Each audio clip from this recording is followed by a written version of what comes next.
DJ Ravi Mailam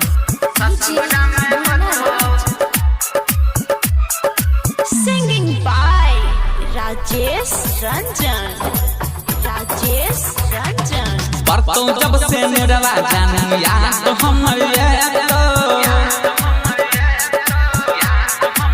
परतों जब से मेरा जान याद हमर तो नहीं हो देख लइका ससुरा में हो तो नहीं हो देख लइका तोरा ससुरा में हो तो सास ससुर ननद तोहर देह बारो खेले तो सास ससुर ननद तोहर देह बारो खेले तो नहीं हो देख लइका ससुरा में हो तो नहीं हो देख लइका तोरा ससुरा में हो तो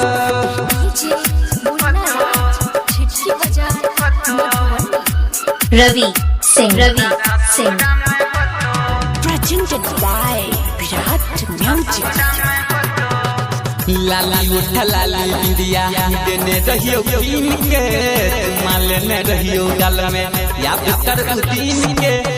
लाल रहियो क्या छौरी अनहर में रहई छेला हरदम तू जोगर में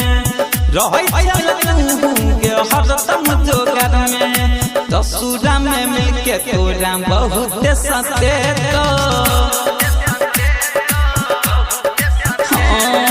ससुरा में मिलके तोरा बहुत सते तो नहीं हो देख लइका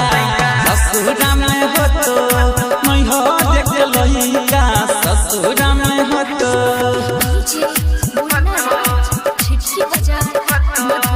डीजे रवि मैलाम Presented by Virat Music. खेन पीने रहियो छौरी तोरा कुआर में जवानी के माचा झुके ले लियो कुआर में टाइट रहा जाम सब क्या गई छई मिलाई राक्षस पंकसी बाहर से कइले संगाई राक्षस पंकसी बाहर से कइले संगाई रंजन राजेश तोरा पूछा हो नहीं जय